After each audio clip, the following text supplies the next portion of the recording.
안녕하세요. 난생 처음 용기 내어 제 이야기를 한번 소개해 볼까. 글솜씨는 없지만 용기 내서 컴퓨터를 켰어요. 전 대전에 살고 있고 50대 예쁜 딸내미가 둘이나 있는 가정주부입니다. 20대 중반 어린 나이에 남편을 만나 시집을 왔고 3대 독자란 남편을 만나 아들 타령을 하는 시어머니의 기대에 부응하지 못해 구박만을 받고 살아온 젊은 세월이었어요. 그 세월이 있기에 지금의 제가 있지만 그래도 다시 그때로 돌아간다고 하면 지금 생각해도 정말 돌아가고 싶지 않은 과거이자 추억이에요.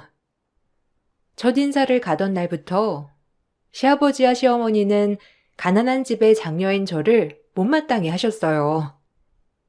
아무래도 대단한 아들, 저와 결혼을 하는 것이 내키지 않았던 것인데 그럼에도 남편의 끈질긴 설득에 결국 저희는 결혼을 하게 되었답니다. 친정에선 아무것도 해줄 수 없다고 하였고 그런 저를 더욱더 못마땅하게 여긴 시어머니는 무조건 시댁에 들어와서 살림부터 배우라며 하셨죠. 남편을 너무 사랑했던 나머지 시댁과 합가를 하며 힘들고 마음적으로 지치는 저의 고달픈 날들이 시작되었어요. 젊은 게 왜 아들을 못 낳는 거야? 너희 집이 딸부잣집이라 우리 집까지 불행하게 옮는 거 아니냐? 그러지 않고서야 어떻게 아들을 하나 못 낳아? 여자가 시집을 오면 아들 하나를 낳아야 성공한 거지. 줄줄이 딸만 둘을 낳고 밥이 넘어가? 그래도 늙어서 고생하지 않으려면 애 낳고 몸조리는 잘해야죠. 그래야 승아 아빠한테 부담 주지 않을 거 아니에요. 뭐야? 어디 시애미한테 말대꾸를 해? 너도 너 같은 딸을 둘이나 낳았으니 어디 한번 속 뒤집어져 봐라.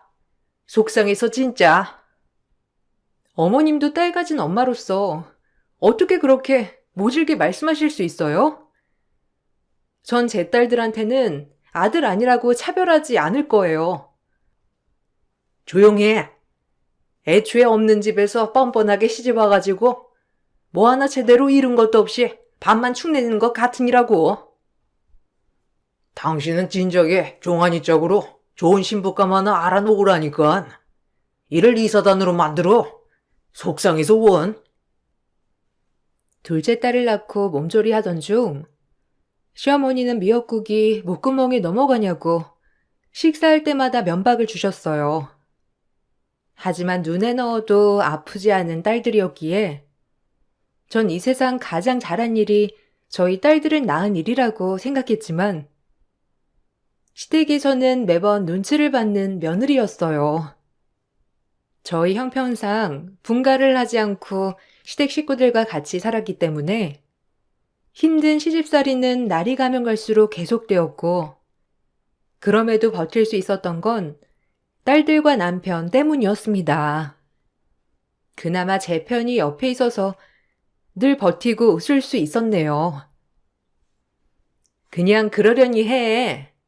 하필 딸만 낳아가지고 어째? 내 동생 닮은 아들 하나 있었으면 얼마나 좋았을 거야. 우리 집 돼 올케가 끊게 만들었으니까 책임은 져야겠지? 내가 이래서 올케 풍기는 이미지가 처음부터 엄마한테 별로라고 그렇게 말을 했건만. 형님, 말 조심하세요. 형님도 딸 가진 사람으로서 해야 할 말은 아니지 않나요? 어머님도 형님 같은 딸이 있고요. 나랑 올케가 같아? 나야 아들만 줄줄이 딸린 집으로 시집 갔으니 공주 하나 낳아줘서 얼마나 대견해? 사랑받는 것도 며느리 하기 나름이라고. 그리고 올케 시집 올 때 숟가락 하나 들고 온 것밖에 더 있어? 가뜩이나 눈밖에 났는데. 우리 3대 독자의 대를 끊어놨으니 엄마가 저렇게 화낼만 하지. 그러니까 엄마가 뭐라고 하면 말대답하지 말고 그냥 죄송하다고 하란 말이야. 딸 낳은 게 왜 죄송한 일인가요? 전 딸들이 최고라고 생각해요. 형님도 딸이면서 제발 그런 식으로 얘기 좀 하지 마세요. 얼씨구? 그래도 늦기 전에 얼른 하나 더 가져. 그게 아들이란 보장은 없지만 그래도 이 집에 대를 끊는 건 좀 아니잖아? 시어머니도 미웠지만 가끔씩 친정에 와서 조금 더 얹어서 잔소리를 해대는 시누이를 보니 속이 뒤집어지는 날이 한두 번이 아니었어요. 그나마 다행인 건 하나뿐인 남편은 오로지 제 편이었고 시누이와 어머님께 늘 저를 두둔해주며 저를 감싸주기 급급한 사람이었죠. 이게 아니었으면 가뜩이나 고단한 삶, 더 고단하고 살기 힘들었을 것 같다는 생각도 간간히 들었어요. 미안해. 엄마랑 누나가 진짜 왜 그러는지. 아무래도 우리 엄마도 나 낳기 전까지 할머니한테 가진 구박 다 받으신 분이라 아들에 집착하는 것 같아. 이게 참 네 잘못도 아닌데 엄마는 괜히 그런다니까. 게다가 누나마저 저러니 내가 당신 볼 면목이 없다. 힘든데 어쩌겠어. 애초에 당신이랑 결혼할 때 어머님 아버님 성격 몰랐던 것도 아니고 그래도 당신이 이렇게 위로해주고 내 편이 돼주니까 그나마 위안이 되면서 화났던 것도 가라앉네. 고마워. 언제나 내 편에 서서 얘기해주고 생각해줘서. 당연히 당신 편이지. 내가 당신이랑 결혼했지 뭐 엄마랑 누나랑 결혼했나? 내 식구들은 우리 딸들이랑 당신이잖아. 엄마 아버지가 아들한테 집착하시지만 난 안 그래. 그러니까 부담 갖지 마. 그게 당신 탓도 아니니까 그냥 옛날 사람들이라 그래. 그래도 당신밖에 없네. 이렇게 위로도 해주고. 당신마저 내 편이 아니었으면 진짜 힘들었을 것 같은데 그래도 괜찮아. 말이라도 위로해주는 남편 덕에 하루하루가 고단하지만 행복하다고 생각했어요. 그리고 그렇게 시집살이를 이어갈 무렵 시아버지가 병환으로 쓰러지셨고 고스란히 시아버지의 병수발을 제가 하게 되었어요. 시어머니와 시누이가 발을 빼버렸거든요.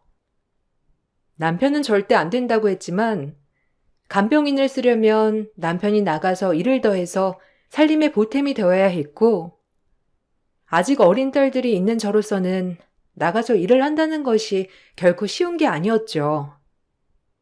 결국엔 아무도 하지 않겠다는 간병을 제가 하게 되었어요. 난 손목도 안 좋고 너네 시할머니 병수발 든 것도 모자라서 남편까지? 난 그러곤 못 산다. 남편이지만 요양원에 보내던지 아니면 다른 사람이 간병을 하던지. 늙음하게 이렇게 또 병수발 하면서 살고 싶진 않아. 병수발 하라는 말은 하지 마. 엄마는? 그럼 누가 하라는 거야? 난 시집가서 가끔 오는 건데.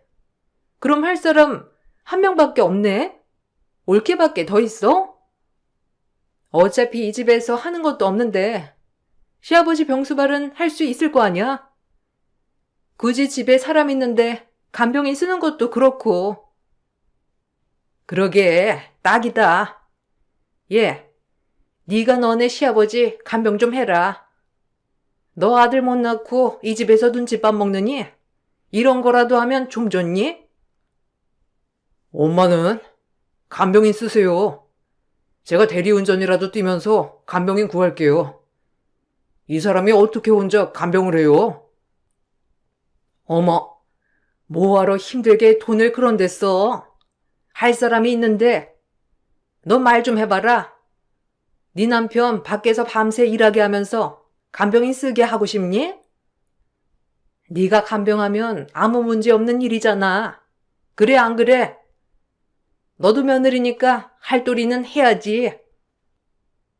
제가 한다고 나선 건 아니지만 자연스레 제가 해야 되는 분위기였고 저 역시도 남편이 힘든 걸 원치 않았기 때문에 시아버지 병수발을 하게 되었어요.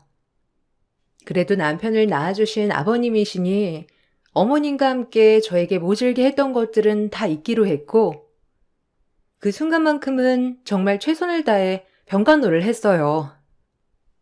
똥오줌은 물론이고 숟가락 하나 들 힘조차 없는 아버님의 병간호를 하는 게 쉬운 건 아니었지만 그래도 제가 할 도리라고 생각하고 그저 최선을 다했습니다. 남들이 미련하다고 할지언정 그게 도리라고 생각했으니까요.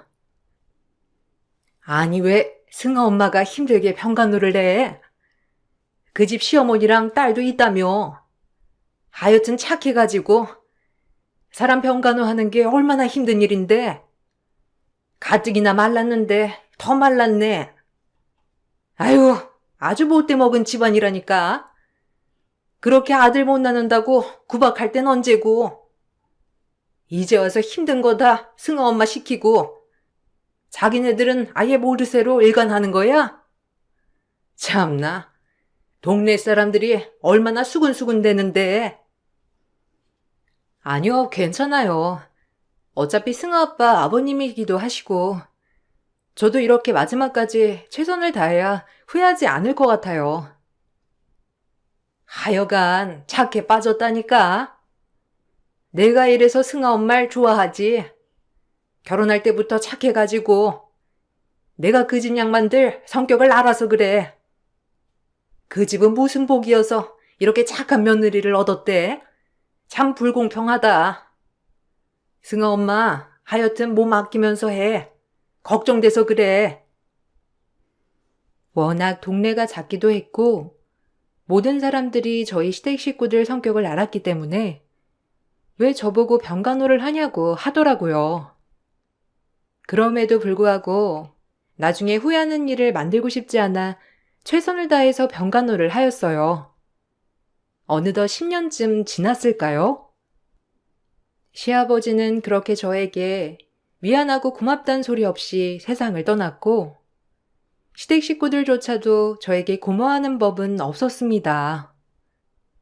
하지만 단 한 사람, 남편은 저에게 눈물을 쏟으며 정말 고맙다고 인사했고 저 역시도 남편의 말을 들으니 눈물이 나왔어요.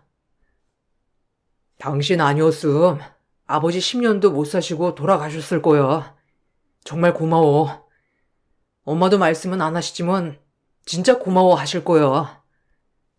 아니야. 당신도 아버님 일은 슬픔이 큰데 나 신경 쓰지 말고 당신 마음이나 추슬러. 그래도 당신 많이 아끼셨던 아버님이잖아. 내가 진짜 이 마음 평생 잊지 않고 갚으며 살게. 너무 고맙다. 나한테 시집와서 고생만 하고 정말 미안해. 이래나 저래나 아들 사랑이 각별하셨던 분이셔서 남편은 참 많이도 슬퍼했어요. 저 역시도 아버님이 저한테 한 것을 생각하면 참 미웠지만 그래도 남편이 슬퍼하고 있으니 마음이 많이도 아팠죠. 그렇게 아버님을 떠나보내고 이제 슬픔보다 좋은 일만 있겠지라고 생각했던 저에게 친정엄마가 폐암 말기라는 판정을 받으셨다는 청천벽력 같은 일이 벌어지고 말았어요. 얼마나 속상하던지 시아버지 신경 쓰느라 정작 내 엄마 병원 한번 모시고 가지 못했구나라는 한탄에 참 많이도 울고 울었습니다. 아니, 왜 그렇게 죽상을 하고 있냐? 네 표정 보면 되던 일도 안 되겠어. 얼른 표정 불지 못해. 가뜩이나 아들도 못 낳는데 죽상까지 하고 있으니 재수가 없잖아. 네 엄마 아픈 것 때문에 그러냐? 아니 갈 사람은 가는 거지. 네 시합이 봐라. 다 그런 거야. 어머님, 말씀 함부로 하지 마세요. 저희 친정엄마 말기암이지만 제가 아버님 병간호 했던 것처럼 엄마 병간호 할 거예요. 아니 그럼 우리 집 살림은 어쩌고? 너 이 집에 시집 온 거 잊은 거니? 애가 어쩜 그렇게 이기적이야? 시집 오면 이 집안 사람 된 거지. 어딜 여자가 친정 가서 병간호를 하겠다는 말이 나와? 이래서 본데 없이 잘한 티가 나는 거다. 아들 없는 집구석에서 뭘 배우고 자랐겠어?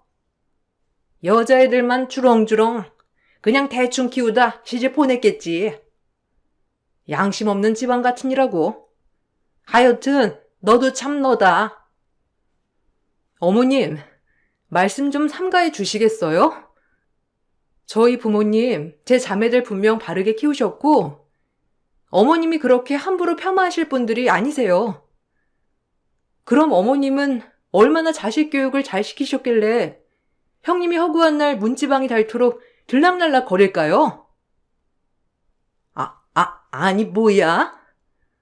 너 지금 우리 딸 교육이 잘못됐다고 이 시엠이 가르치는 거냐? 무서운 것일세. 아주 나중에 내 머리 위에 있겠어. 제가 엄마의 병간호를 하겠다고 하자 시어머니는 대번에 안 된다고 하셨고 그 말을 듣고 10년을 시아버지 병수발을 든 저의 모습이 참으로 한심하게 느껴졌어요. 고작 고맙다는 말 한마디 못 듣고 친정엄마 아픈데 병간호도 못하는 이 모습이 진정 나의 위치였구나 하는 생각에 눈물이 쏟아졌죠. 그리고 전 친정엄마를 이렇게 보낼 수 없다고 결심했어요. 시어머니가 노발대발 말리고 난리가 나셨지만 전 친정엄마를 위해 병간호에 애를 썼습니다. 장녀이기도 했고 엄마를 위해서 마지막으로 뭐든 다 해드리고 싶었거든요. 시누이 또한 저보고 돌았다고 비아냥대며 저에게 화를 내었는데 그 엄마의 그 딸이더군요. 진짜 양심 없다. 옳게 어떻게 시집을 두고 친정 가서 병간호를 하겠다고 그래? 우리 엄마 혼자 있다고 무시하는 거야?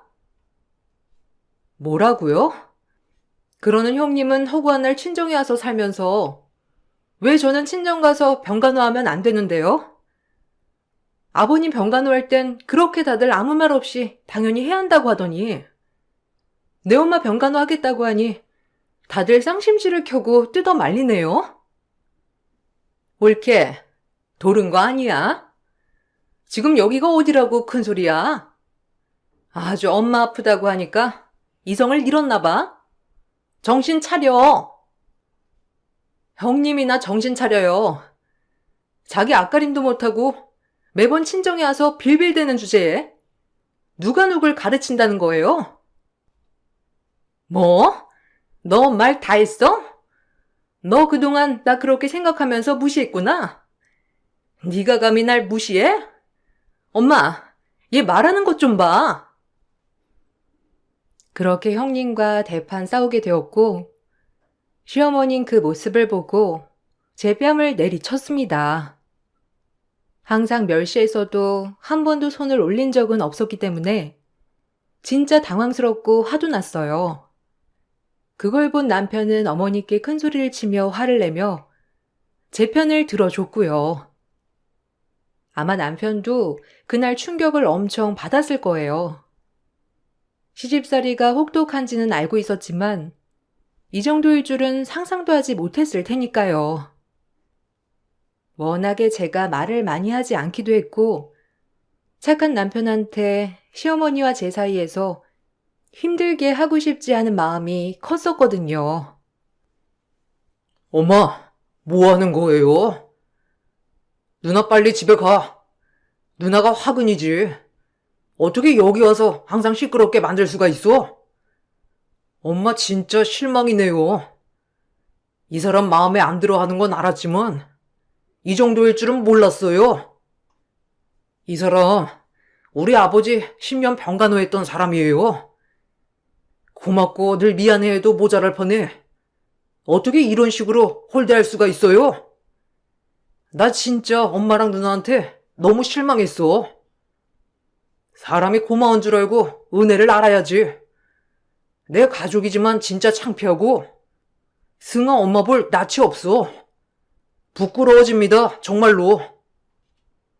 아주 여자 하나 잘못 들어오니 남매 사이 다 망치고 혈연 관계까지 이렇게 망칠 수 있는 거야? 이게 다 애초에 쟤 하나 때문에 일어난 일이잖아. 어떻게 남편을 구워 삶았길래 나랑 누나한테 대들 수가 있는 거야? 내가 진짜 속상해서 말이 다 안 나온다. 내가 너 낳으려고 얼마나 고생을 했는데 3대 독자라고 오냐오냐 하며 키웠더니 이제 와서 마누라 치마폭에 휘둘려? 시어머니는 저를 노려보며 저런 식으로 말씀하셨는데 너무 속상하고 그동안 내가 이 집에서 무시당하고 살아온 세월이 허망했어요. 그래도 14년을 이 집에서 함께 동고동락을 해왔는데 아직까지도 저러신다는 게 제 상식상 이해가 가지 않았거든요. 전 모든 걸 뒤로한 채 친정엄마 간병을 하러 나섰고 그동안 못해드렸던 거 그리고 딸로서 마지막 가시는 길까지 엄마에게 최선을 다했어요. 그렇게 2년의 투병 생활을 마치고 결국 엄마가 돌아가시기 직전 모든 식구들을 불러 모았고 그 자리에 저희 시어머니와 시누이까지 참석을 하게 되었어요. 엄마 마지막 가시는 길 남편이 애도하라며 같이 모시고 온 거예요. 하지만 시누이는 역시나 개념 없게 그 자리에 와서 헛소리를 했는데 저런 사람들이 인간이 맞는지 의심스러울 지경이었죠. 갈 사람은 가는 건데 뭘 그렇게 간병하면서 울어대던지. 하여간 엄한테 정성 쏟는다니까. 그럴 정신에 느지막이 아들이나 하나 더 가져야지 뭐 하는 짓이야? 이제 나이 들어서 애도 못 들어서겠네. 우리 집 자손을 저게 끊어놨다니까. 누가 아니래. 그러게 내가 셋째 낳으라고 해도 듣는 신용도 안 했다니까. 나중에 종환이가 아주 후회하겠지. 자기 닮은 아들 하나 없다는 게 얼마나 자기 속으로도 사무칠 거야. 지금은 젊어서 모르지만 늙어봐라. 아들 없는 게 어떤 건지. 말을 말지. 애초에 들었으면 이 꼴이 났겠니? 우리 집에 대를 이어줬겠지. 하여간 마음에 안 드는 애라니까. 보기 싫어 진짜. 뭐라고요? 당신들이 인간이야? 더 이상 말하지 않겠어요. 그 입 다물어 주세요. 여기가 어딘지 아시잖아요. 아이고, 무서워서 어디 말이라도 하겠어? 그냥 팩트 체크를 한 거야, 옳게. 그러니까 너무 노여워하지 마. 둘이 저렇게 수다를 떨고 있는 모습을 제 동생들이 보고 가만 안 두겠다며 따지려고 했지만 저희 엄마 마지막 모습이었고 엄마에게 좋지 않은 모습을 보이고 싶지 않았기에 참았어요. 그러다 엄마가 돌아가시고 난 뒤 임종 현장에서 기이한 일이 벌어졌고 그 일은 바로 저에게 상속될 유산이 자그마치 30억이라는 소식이었어요. 그동안 친정엄마가 한 푼 두 푼 모아놓은 돈으로 평택 고덕이라는 곳에 땅을 사놨었고 고덕이 개발이 되면서 120억이라는 어마어마한 돈으로 땅값이 매겨진 것이었어요. 그 덕분에 저와 자매들 아빠까지 모두 나눠 갖게 되었어요. 돈을 봐도 엄마 일은 슬픔이 컸지만 한편으론 놀랍기도 하더라고요. 아니 그럼 쟤한테 무려 30억이라는 돈이 떨어진다는 거야?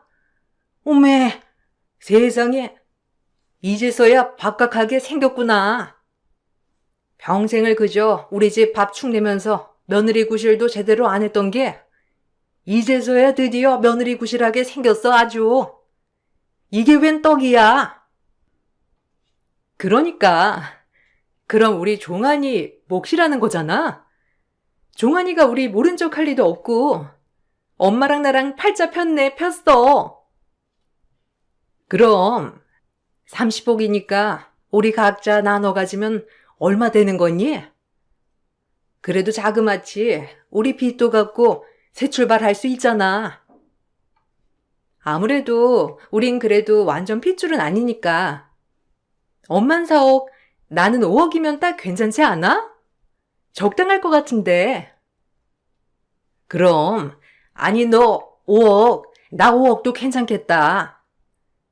어차피 종환이 돈인데 종환이가 우릴 모른 척 할 리도 없고 말이야. 그래도 안사돈이 가시면서 아주 아들 못 낳는 딸한테 미안했는지 거하게 선물 하나 해주고 가네. 아유, 이게 웬 떡이라니. 아유, 좋아라.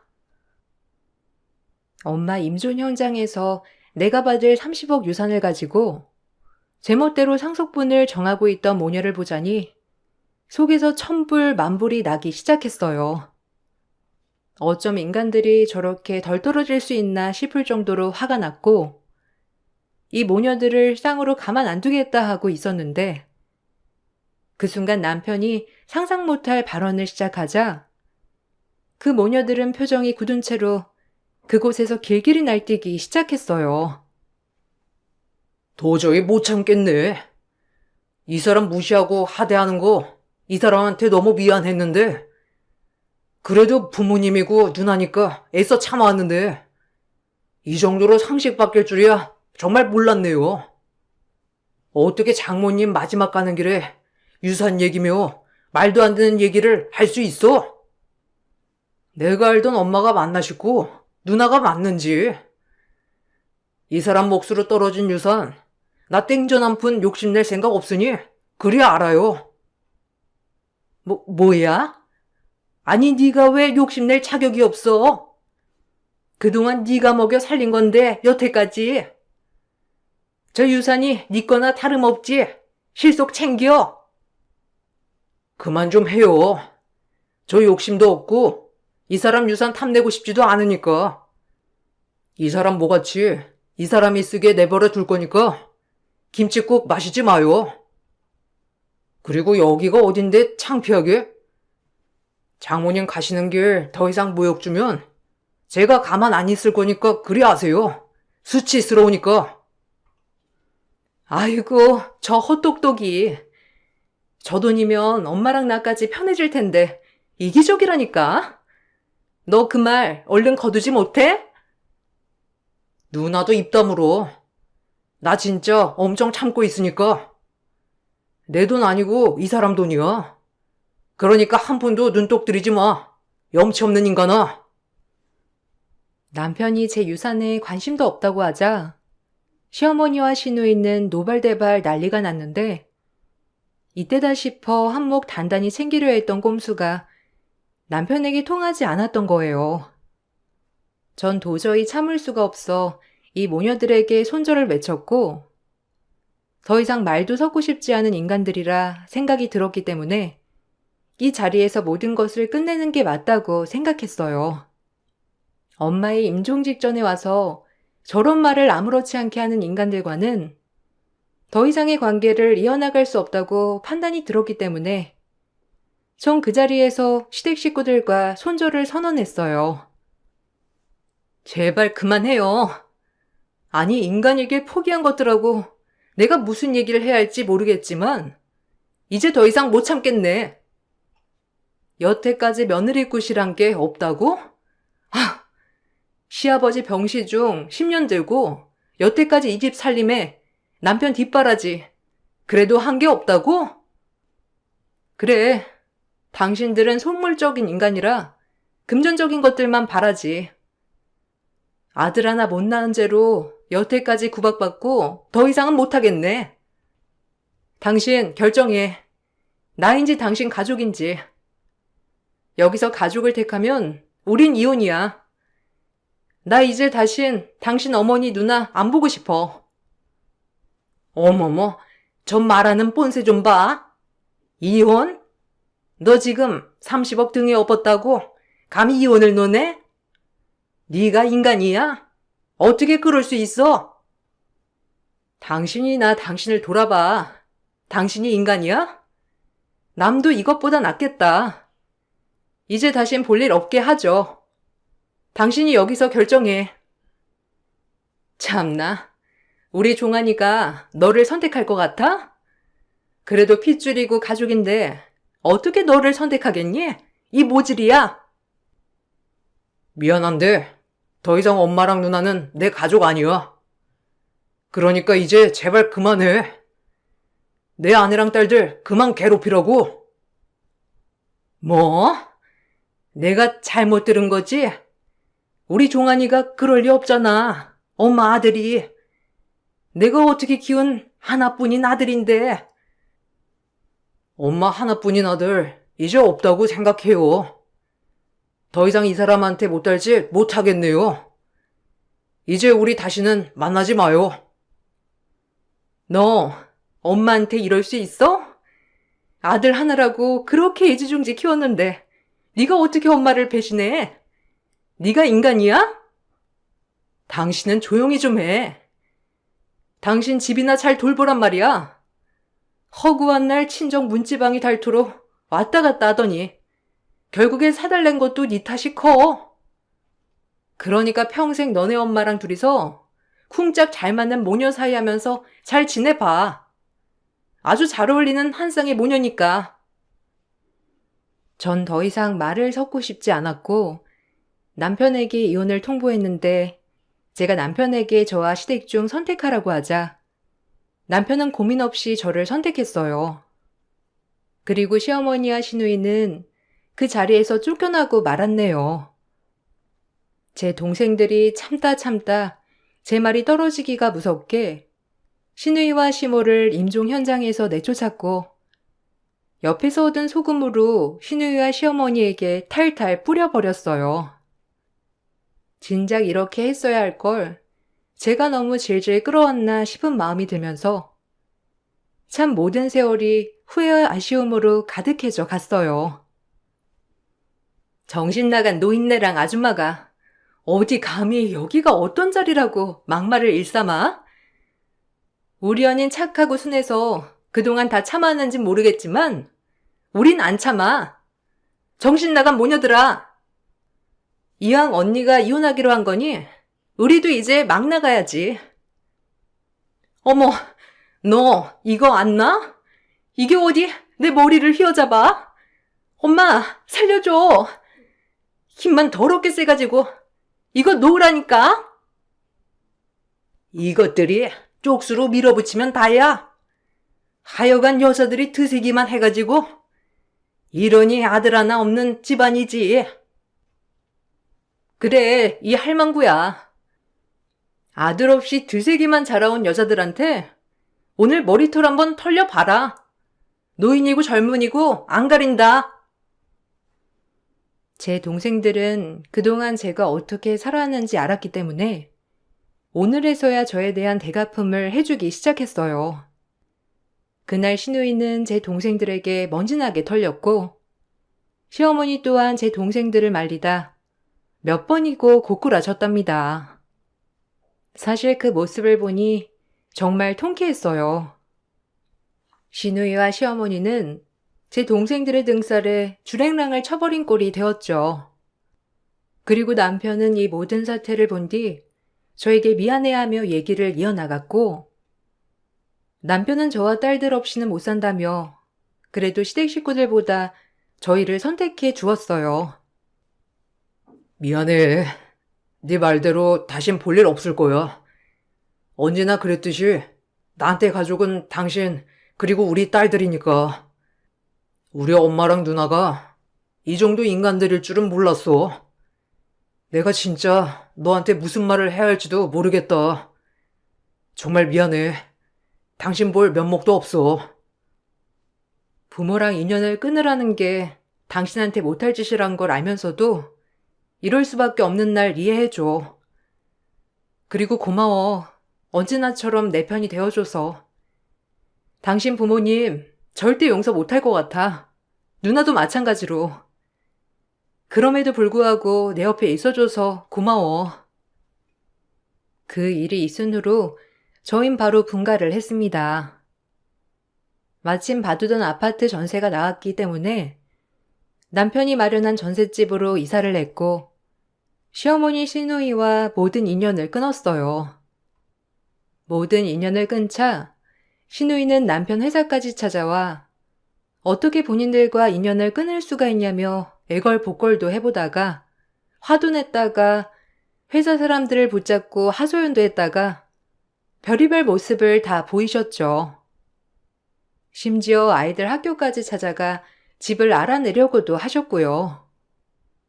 아이들도 그 집 두 모녀가 워낙 어려서부터 곁을 주지 않고 아들만 찾아대는 통에 좋은 마음이 없어서 그런지 아이들은 고모가 찾아와도 외면을 했다고 합니다. 고모가 오늘 학교 앞에 찾아왔는데 그냥 피했어.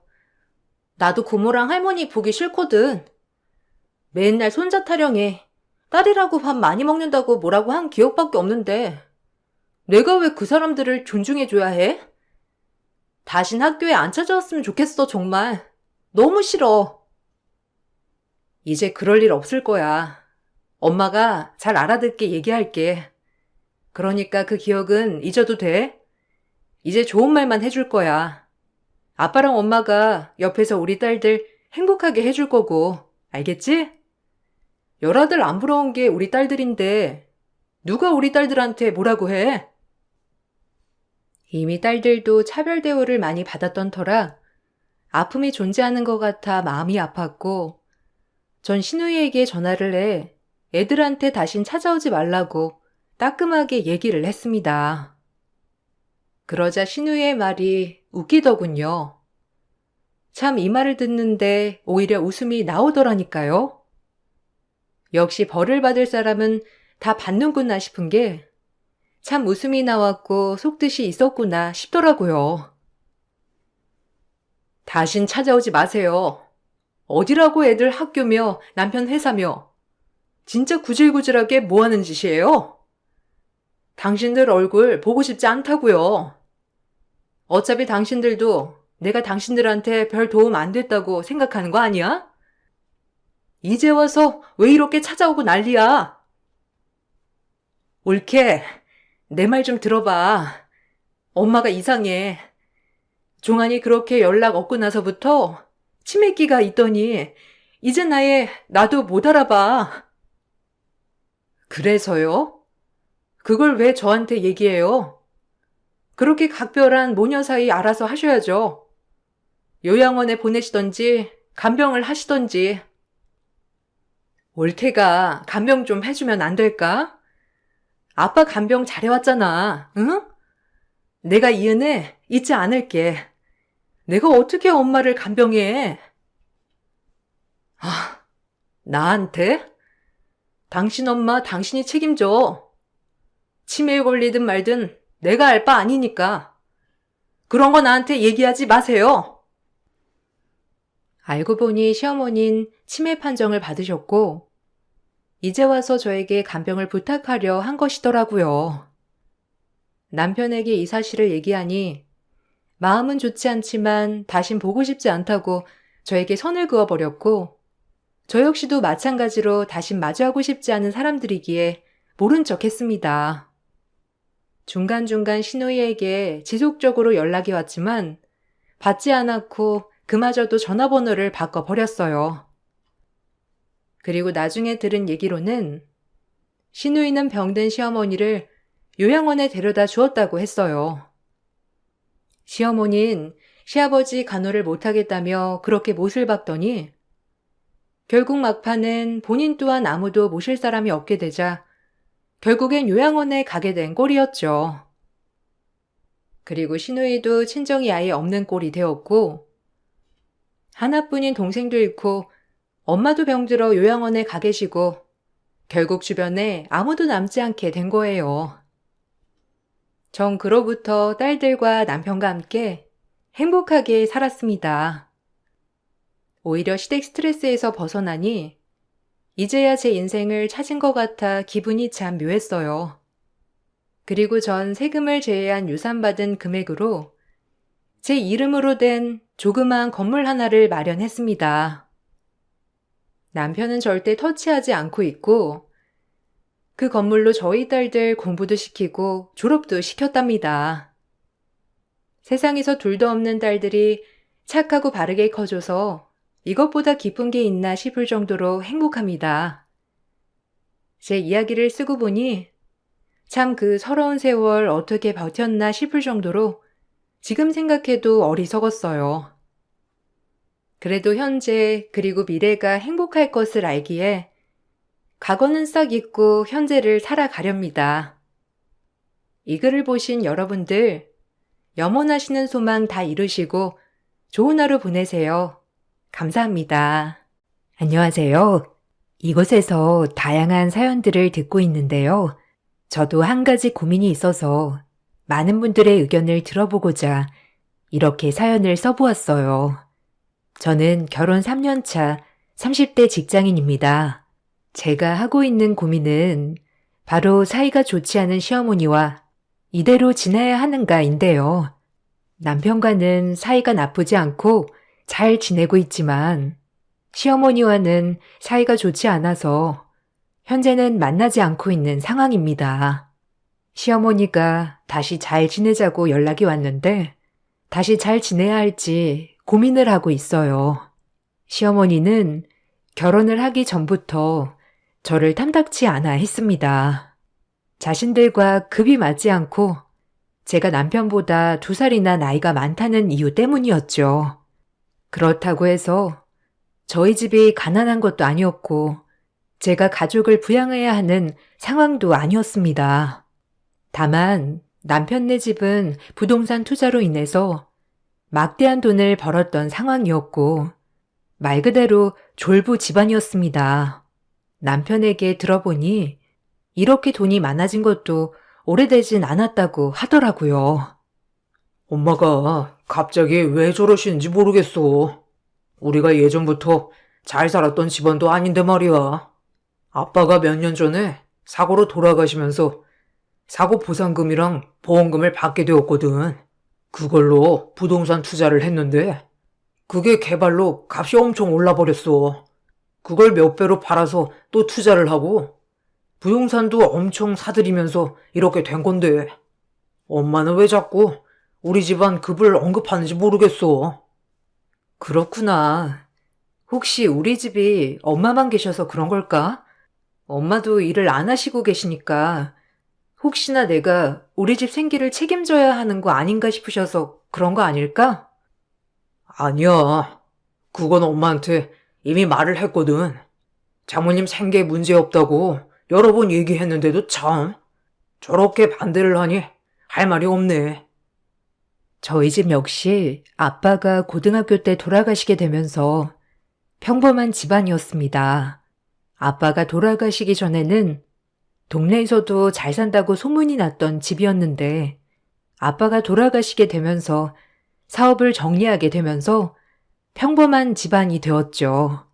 그렇지만 그 후에도 엄마가 평생 일하지 않고서도 먹고 살 만큼의 재산이 있었기 때문에 엄마는 따로 일을 구하시진 않으셨고 가정주부로서 저희를 키우셨어요. 현재도 엄마는 절약하시면서 남아있는 재산으로 생활을 하고 계셨습니다. 그런 상황을 자세히 몰라서 그러셨던 건지 시어머님께서는 결코 이런 집안과 결혼을 시킬 수 없다면서 엄청난 반대를 하셨죠. 그럼에도 남편은 저와 결혼을 하지 않을 거면 엄마와도 연을 끊겠다고 했고 시어머니께서는 그 얘기를 듣고서 저에게 연락을 해 오시기도 했습니다. 너, 내 아들한테 무슨 얘기를 했길래 연을 끊겠다고 나섰니? 내가 그런다고 눈 하나 깜짝할 줄 알아? 연을 끊다니요? 그게 무슨 소리인지 모르겠습니다만 제가 얘기를 했던 건 아니에요, 어머님. 어머님은 무슨 얼어 죽을 어머님이야? 너, 내 아들한테 이상한 얘기해서 깨어날 거면 지금 당장 그만둬. 내가 너 가만 안 둘 거야. 일단 진정하시고 제 상황도 한번 들어보세요. 상황? 무슨 상황? 홀어머니에 직업도 없으시고 거기다가 너는 일반 사무직 아니니? 그 월급으로 엄마까지 부양하기는 어렵다 생각이 들어서 대기업 다니는 우리 아들 깨어낸 거잖아. 우리 아들 월급으로 네 엄마 부양하려고 한 거니? 예, 꿈도 크다. 너네 집안이랑 우리 집안이 어울린다고 생각하냐? 정신 차리고 너네 엄마 만나서 단판 내기 전에 네가 정리해라. 시어머님의 말에 저도 결혼에 대해서 엄청나게 고민을 많이 했습니다. 아무리 나를 미워한다고 해도 집안까지 들먹이며 얘기를 하는 건 아니라 생각이 들었죠. 그래서 남편에게 결혼을 할 수 없다고도 말을 했어요. 그랬더니 남편은 자신만 믿고 결혼을 하자고 했죠. 남편은 말 그대로 저희 집으로 들어와 살기 시작했습니다. 시모와 연을 끊고 집을 나왔다면서 저희 집에서 처가살이 하겠다고 찾아왔던 거죠. 그렇게 몇 개월이 지나고 시모는 백기를 들었습니다. 내가 미안하다. 종훈이가 너랑 꼭 결혼을 하겠다고 하니 내가 어떻게 하겠니? 어머님, 혹시나 저희 엄마 생계 때문에 고민하셨던 거라면 걱정하지 않으셔도 돼요. 종훈이한테는 다시 들었다. 어쨌든 이렇게 된 거 잘 지내보자꾸나. 네, 어머님. 걱정하지 않도록 저도 잘할게요. 종훈 씨랑도 잘 살게요. 그렇게 우여곡절 끝에 결혼을 하게 되었어요. 결혼을 하고 나서는 사실 시어머니와의 사이는 좋은 편은 아니었습니다. 명절이나 축일 같은 날엔 같이 만나 식사를 하는 정도로 지내고 있었어요. 시어머니도 저에게 따로 연락을 해 오지는 않았고 남편에게는 종종 연락을 하는 듯 했습니다. 저 역시 시어머니에게 전화를 하진 않았고 남편 역시 이렇게 거리를 두고 생활하는 것이 좋을 것 같다며 얘기를 했었죠. 겉으로 보기에는 그럭저럭 잘 지내는 고부 사이로 보일 수도 있었지만 사실상 친밀하게 잘 지내는 사이는 아니었어요. 그렇게 1년여의 시간이 지나고 나서부터 시어머니의 본성은 다시 드러나기 시작했습니다. 어느 날 갑자기 남편 빼고 저만 부르는 일이 많아졌어요. 얘, 이번 주말에 뭐하니? 종훈이한테 물어보니까 잔업 있어서 출근해야 한다고 하고 너는 뭐 할 거니? 아, 주말에는 별일 없어요, 어머님. 왜 그러세요? 시간 있으면 집에 좀 오거라. 이것저것 챙겨줄 거 있으니까 와서 챙기고 가. 갑자기요? 종훈 씨 끝나고 가면 너무 늦어서 안 될 것 같은데 다음에 갈까요? 아니다. 물건 뭐 챙겨서 가기만 하는 거니까 그냥 너만 와도 될 것 같다. 그럼 올 때 연락하거라. 시어머니는 갑자기 주말에 집으로 오라고 연락을 해 오시기도 했습니다. 평소에 연락이 오지 않으셨던 분이셨기 때문에 의아하면서 찾아갔지만 시댁에 가고 나서는 깜짝 놀랄 수밖에 없었죠. 어머님, 이게 다 뭐예요? 웬 이불들이 다 나와 있어요? 아, 이거 내가 혼자서 빨래하려고 하니까 좀 힘들어가지고 너도 온다고 하고 같이 하면 금방 끝나잖아. 이게 다 세탁기로 안 되고 손빨래하는 이불들이라 조심해서 다뤄야 된다. 네? 갑자기 이불 빨래요? 어머님, 이거 제가 못해요. 그냥 업체에 맡기면 금방 될 텐데. 언제 다 가지고 가서 맡기니? 그냥 너랑 내가 후딱 하면 될걸. 얼른 움직이자. 어머님, 저 곧 있으면 가봐야 돼요. 급하게 전해주실 거 있는 줄 알았어요. 이불 빨래는 필요하시면 제가 가면서 업체에 맡길게요.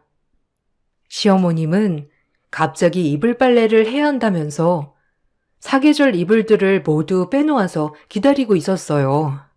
그런 상황에 당황스럽기도 하고 이걸 시키려고 불렀구나 싶어서 화가 나기도 했죠. 그래서 저는 약속이 있다면서 빠져나온 후 남편에게 전화를 했습니다. 남편은 바로 시어머님에게 전화를 했는지 시어머님은 바로 저에게 연락을 해 오셨습니다. 아니 얘, 너는 그새 또 일로 바쳤니? 이런 집안일 하면서 친해지는 거지? 그거 가지고 남편한테 쪼르르. 아이고 참. 남편 없는 사람 서러워서 살겠니? 어머님, 뭐 가지고 가라고 얘기를 하셨잖아요. 저도 약속이 있는데 뭐 가지고 가라고 해서 시간 내서 간 건데 갑자기 그렇게 일을 시키시면 너무 당황스럽죠. 다음에 무슨 일 있으시면 미리 말씀을 해주세요. 원래 여자들은 집안일 같이 하면서 친해지는 거야. 뭘 모르니까 다 싫다고 하지. 내가 일부러 너 오라고 했겠니? 겸사겸사 청소도 같이 하면서 친해지자고 부른 거지. 친해지려고 이불 빨래 시키는 것이었으면 동네 빨래방 세탁기랑은 절친되겠어요. 다음에는 이런 거 그냥 빨래방 맡겨달라고 말하세요. 그날 이후로도 시어머님은 포기하지 않고 남편만 빼고 저를 불렀죠. 한 번은 시어머님이 불러서 가보니 시어머님의 여동생, 시이모님이 집에 계시더라고요. 타지에서 살고 계셨던 터라 저도 결혼식 이후로는 처음이었죠. 어머, 안녕하세요. 어쩐 일로 여기까지 오셨어요? 예, 내가 못 올 것도 아니? 그냥 언니 보고 싶어서 왔지. 너는 웬일이니? 아, 저는 어머님이 잠깐 들리라고 해서 왔어요. 어머님, 무슨 일로 부르셨어요? 종훈이 좋아하는 반찬이랑 이것저것 보내려고 불렀어. 종훈이가 이번에 통 입맛이 없다고 하길래 내가 좀 했다. 가지고 가서 먹어라. 잠깐만 기다려. 예, 저런 시애미가 세상에 어디 있니? 며느리 밥 잘 챙겨 먹으라고 반찬도 해먹여. 좀 자주 와서 얼굴도 비치고 해야지. 시어머니가 불러야 이렇게 오는 거야? 요즘 며느리가 이렇게 안 와도 되는 거니? 어머, 남편은 저희 친정에 명절이나 모임 아니면 가는 일도 없는데요? 심지어 전화번호도 몰라요, 이모님. 남자랑 여자랑 같니? 여자는 자고로 시댁이 잘해야 일이 술술 잘 풀리는 거다. 에이, 그건 너무 옛날 사상이죠. 요즘은 남자나 여자나 마찬가지잖아요. 그리고 옛날 마인드면 처음부터 집도 남편이 다 해와야 되는 거 아니에요? 저는 집도 반반하고 예물 받은 것도 없는데 예단까지 싹 다 해갔잖아요. 이모님은 저번에 뭐 받으신 거 아니세요? 어머머머, 얘 좀 봐. 뭔 소리 하는 거야? 결혼할 때 언니가 다 준비하고 한 결혼이잖아. 얘 이상한 소리 한다, 언니. 얘, 아가, 여기 있다. 다 챙겼으니까 이제 가보거라. 저의 말에 화들짝 놀란 시어머님은 갑자기 저에게 다 챙겼다며 후다닥 내보냈어요. 얼마 뒤에 시어머님이 다시 전화가 왔는데 다짜고짜 화를 내면서 따져 물으시기도 했죠. 얘, 너는 어떻게 내 체면은 하나도 생각을 안 하니? 그렇게 얘기하고 가버리면 어떡해? 어른이 무슨 말을 하면 내내만 하면 되는 거지. 너 시모가 얼마나 욕을 했는지 알고 있어? 네? 제가 무슨 얘기를 했다고. 그리고 어머님, 왜 결혼할 때 제가 한 거 아무것도 없다고 하셨어요? 그게 지금 무슨 상관이야? 그냥 내 체면 살려주면 될걸. 그걸 굳이 얘기해야 되는 거야? 아휴, 넌 아무리 봐도 이뻐할 구석이 하나도 없니? 됐다. 너랑 무슨 얘기를 하겠어? 시어머님은 마치 제가 잘못한 것처럼 얘기를 하셨어요. 생각을 해보니 결혼식 때에도 시댁 식구들이 자꾸만 결혼참 공짜로 한다며 얘기를 하길래 무슨 말인가 싶었는데 다 이런 식으로 시어머니 말을 하셨던 것 같더라고요. 저는 너무나 기가 막혔어요. 사실 주변에서는 시댁이 잘 사는 것으로 알려져 있었지만 정작 결혼을 할 때는 한 푼도 보태주거나 해주신 게 없었거든요. 그래도 저희끼리 다 갖출 건 갖출 수 있었고, 친정에서도 도움을 줘서 결혼을 한 것이었는데, 시어머님이 이렇게 얘기를 하시니 너무 황당했답니다. 시이모께서는 제가 너무 건방지다며 남편에게도 전화를 해서 말을 했던 모양이더라고요. 남편은 시어머님께 전화를 해서 사람 창피하게 왜 그러냐고 말을 했답니다. 결국 시어머님은 저에게 다시 전화를 해 오셨죠. 너, 내가 정말 안 받아주려고 했는데 겨우겨우 받아줬더니만 이런 식으로 뒤통수를 치니? 내가 아까도 얘기했잖아. 그냥 어른이 말하면 네네 하면 되는 거지. 그걸 또 쪼르르 남편한테 얘기를 했어. 어머님, 남편이 안 건 제가 그런 게 아니라 시모님께서 저희 남편한테 전화해서 알게 된 거예요. 왜 저한테 그러세요? 어쨌든 이 난리를 나게 하니 시모도 너무 화나서 종훈이도 안 보고 싶다고 했다. 어머님, 그게 어떻게 제 잘못이에요. 왜 제가 그런 말을 들어야 하며 거기다가 시모님께서 건방지다고 남편에게 전화한 건 화가 안 나세요? 아이고, 아들이 여자 잘못 만나서 단단히 미쳤구나, 미쳤어. 그래, 너네 마음대로 하고 살아봐라. 나중 되면 내가 무슨 말 하는지 다 알 거다.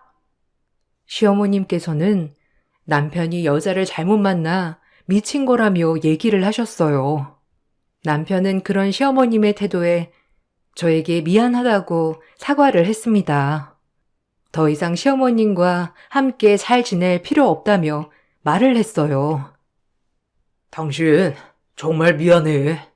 이런 일까지 겪게 해서 아마 엄마가 이모한테 이런저런 얘기를 했나 봐. 이번 기회에 단단히 잡으려고 한 건지 이모도 너한테 괜한 얘기를 했나 보다.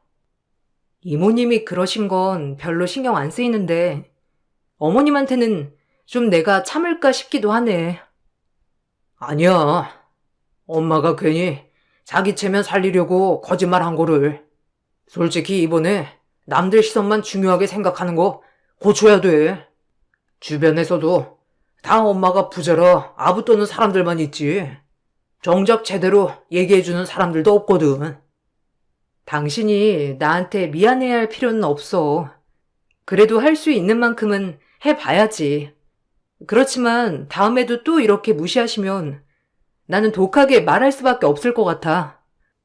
네가 그렇게 행동을 해도 다 이해할 수 있어. 괜찮아. 남편은 시아버지가 돌아가시고 나서 심리적으로 어려움을 겪었던 시어머님이 그나마 돈을 벌고 나서 밝아진 것 같아서 좋았다고 얘기를 했어요. 그런데 점점 그 도가 지나치더니 돈이 전부라고 생각을 하기 시작했다고 하더라고요. 그런 시어머님이 한편으로는 안타깝다는 생각도 했죠. 어떤 일이든지 마음에 들어하지 않는 시어머님의 태도에 저도 힘이 들었지만 그렇다고 해서 이런 식으로 나쁘게 지내고 싶은 생각은 없었어요. 고민을 하고 있었는데 시어머님께서 먼저 저에게 만나자고 하셨죠. 예, 내가 생각을 해보니까 좀 너무한 것 같아서 미안하다. 아니에요, 어머님. 저도 날 서서 얘기를 했는걸요. 저도 죄송해요. 이번에 내가 상품권을 좀 받은 게 있는데 너랑 같이 쇼핑하면서 맛있는 것도 먹으면 좋겠다 싶어서. 언제 쉬니? 괜찮으면 같이 갈래? 좋아요, 어머님. 주말은 너무 번잡할 테니 평일에 연차 써서 찾아뵐게요. 저는 시어머님께서 먼저 손을 내밀어 주셔서 다시 한번 잘 지내보자 생각을 하게 되었습니다. 자존심도 강하셨던 시어머님께서 먼저 만나자고 한 건 큰 용기라고 생각을 했기 때문이었어요. 그렇게 저는 시어머님과 약속을 잡고 찾아뵙게 되었습니다. 시어머님 댁에 찾아가니 어머님께서 잠시 옷을 입고 오겠다며 기다리라고 하셨습니다. 아가, 나 아직 다 못 챙겨서 잠시 기다리고 있을래? 아, 저번에 받은 상품권이 안방에 있는데 그거 좀 챙겨다오. 네, 어머님. 상품권 어디에서 찾아야 돼요? 안방 드레스룸에 있어요? 그래. 드레스룸 거울 앞쪽에 보면 있을 거다. 잘 챙겨야 돼. 100만 원권으로 몇 장 있으니까. 시어머님께서는 챙기고 있을 테니 안방에서 상품권을 찾아주라고 하셨고, 화장대에 가보니 상품권 봉투가 있었어요. 저는 그냥 그대로 가지고 나와 시어머님에게 드렸습니다. 백화점에 도착을 하고 나서 시어머님께서는 제 옷도 사주시고 본인 옷도 사면서 같이 쇼핑을 했어요.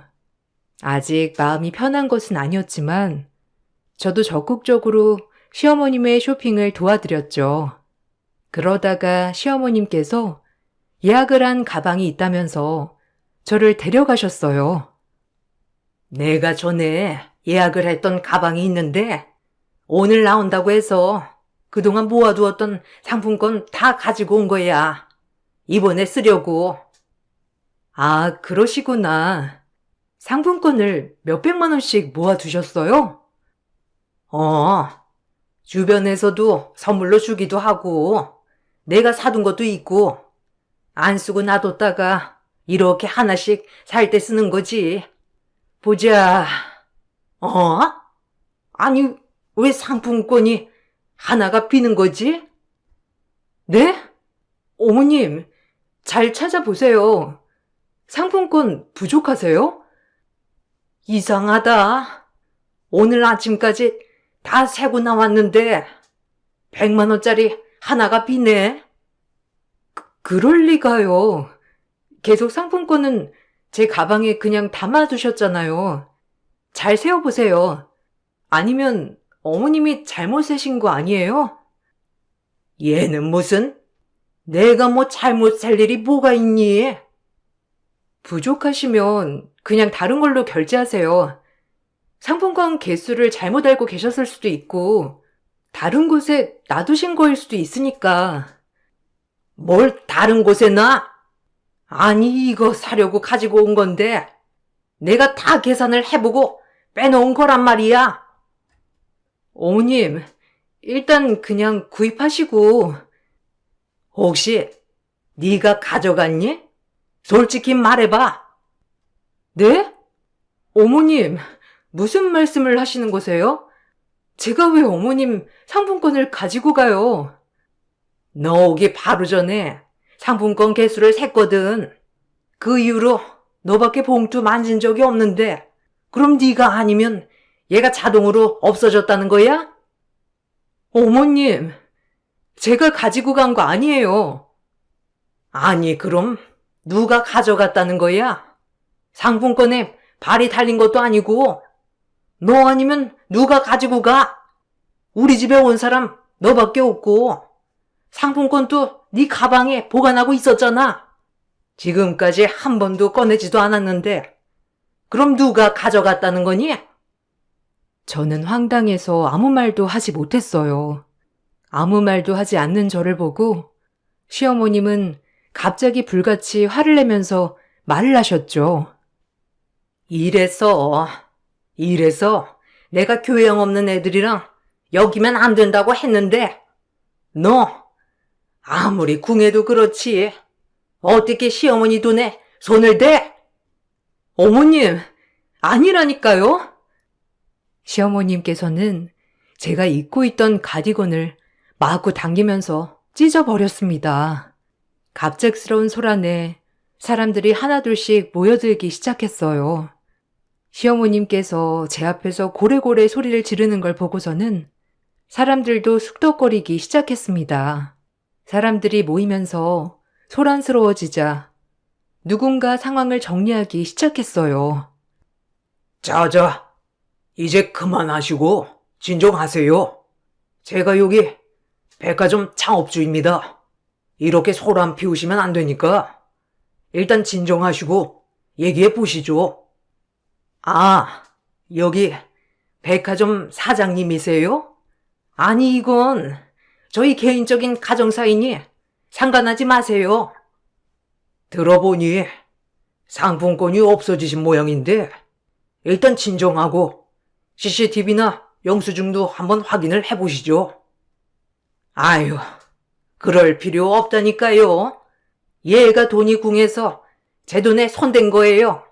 그러니 신경 쓰지 마세요. 사모님, 여기 상품권 하나 떨어져 있는데 혹시 이거 아니실까요? 네? 아니, 그게 왜 거기서 떨어져 있어? 혹시 모르니까 CCTV로 확인해 보도록 할게요. 시어머님께서는 바닥에 떨어져 있는 상품권을 보고 민망해 하셨습니다. 저는 그런 시어머님을 보면서 정말 어떻게 해야 할지 화도 나고 억울하고 분해서 눈물이 다 날 지경이었어요. 아유, 떨어져 있었나 보네요. 아이고, 며느리분께서 많이 놀라셨겠어요. 아니 혹시 정릉에 있는 파란 대문집에 안 살았나요? 저요? 아, 네. 정릉에 있는 파란 대문집에 살았었어요. 근데 그걸 어떻게... 그럼 제조공장 운영하셨던 김 사장님 따님이신가요? 네. 어떻게 저희 아버지를 아세요? 저 거기 살았던 양씨 아저씨예요.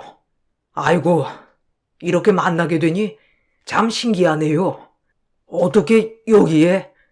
어머님, 아버님은 잘 계시죠? 창업주는 저를 보더니 갑자기 정릉 파란 대문집에 안 살았냐고 물어봤습니다. 제가 맞는다고 하니 깜짝 놀라면서 자신이 거기에 새들어 살았던 사람이라고 얘기를 하셨죠.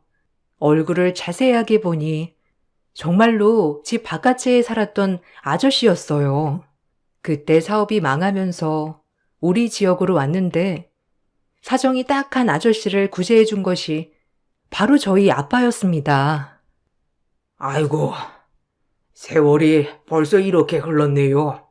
그때 초등학생이었는데 어느새 이렇게 결혼까지 했다니? 어렸을 땐 김 사장님 판박이었는데 지금은 어머니랑 똑 닮아서 금세 알아봤어요. 아, 네. 반가워요, 아저씨. 그때 꽤 오래 사셨죠? 그렇죠. 한 2, 3년 산 것 같은데 어머니, 아버지는 건강하세요? 아, 아빠는 고등학교 때 돌아가셨어요.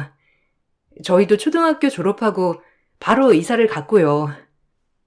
어쩐지 제가 나중에 찾아가 보니 번호도 바뀌고 이사도 갔다고 하더라고요. 아우님 사업장도 찾아봤는데 없더라니. 그러셨군요.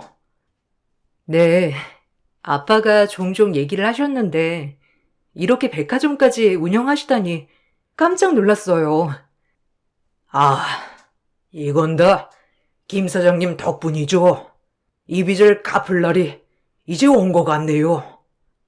사장님의 말에 저는 무슨 말인가 싶었지만 며칠 후에 그 궁금증이 해소가 되었습니다. 사장님은 엄마를 뵙겠다며 집으로 찾아왔고 우리 가족들은 모두 모여 인사를 하게 되었어요. 반갑게 인사를 하고 사장님께서는 그동안의 얘기를 해주셨는데 그게 정말 놀라운 소식이었죠. 사실 제가 김 사장님께 도움을 받은 게 너무나 많아서 어떻게 갚아야 할지 고민을 많이 했습니다. 아유, 이렇게 잘 풀리셨다니 다행이네요. 저희 애들 아빠도 살아있었으면 너무 기뻐했을 거예요. 사모님, 사장님께서 혹시 말씀을 안 하셨나요? 네? 어떤 걸요? 저한테 사장님 관련해서 말해준 건 없었던 것 같은데. 역시 사장님은 정말 대단하신 분이시네요. 사실 사장님께서 저한테 돈을 빌려주셨습니다. 그때 당시 정말 큰 돈인데 조건 없이 바로 빌려주셨어요. 네? 돈을요? 그런 말은 없었는데. 그리고 그런 거라면 별로 신경 안 쓰셔도 돼요. 애들 아빠도 큰 돈도 아니고 그러니 받을 생각 없었을 거예요. 아닙니다. 그때 당시에도 큰 돈이었는데요. 그 돈 받고 저 다시 사업 운영할 수 있었습니다. 그 사업들이 잘 되어서 이렇게 백화점 창업주로 잘 살고 있는 거고요. 창업주는 본래 의류 사업을 하던 분이었습니다. 그렇지만 사기를 당하게 되면서 사업이 망하게 되었고 거의 도망치듯이 살고 있던 지역으로 오게 된 것이었죠. 집도 없이 떠돌이 생활을 전전하다 가족들이 다 뿔뿔이 흩어져서 살고 있다는 사실을 알게 된 아빠가 집 남는 곳으로 이사를 오라며 얘기를 했던 것이었어요. 정말 적은 돈으로 집을 빌려주었고 가족들이 한 곳에서 살 수 있도록 해주셨다고 하는데요. 거기다가 일자리도 소개를 해주어서 나중에 이사를 갈 때쯤에는 어느 정도 돈을 모을 수 있었다고 하셨어요. 거기에 아빠는 그분께 사업자금을 빌려주시기도 한 거였죠. 그 돈이 1년치 월급 정도라 사업을 하기에는 보탬이 많이 되었다고 하셨어요. 김 사장님께서는 빌려준 돈에 대해서 그냥 주겠다고 하셨지만 저는 김 사장님께 받았던 것이 너무 많아서요. 제가 졸라서 사용증을 이렇게 썼습니다. 어머, 남편 글씨랑 도장이 많네요. 이런 게 있을 거라 생각도 못했어요. 아유, 아마 김 사장님 성격으로는 이렇게 작성만 하시고 버리셨을 것 같긴 하지만 어쨌든 저는 이렇게 가지고 있었습니다. 이제 그 빚을 갚을 때가 된 것 같네요. 아유, 괜찮아요, 사장님. 저희 애들 아빠도 갚지 않아도 된다고 했을 거예요. 그때 힘들었을 때고 저희도 다른 분들 도움받으면서 살았던 기억도 있어서 정말 갚지 않으셔도 됩니다. 아닙니다.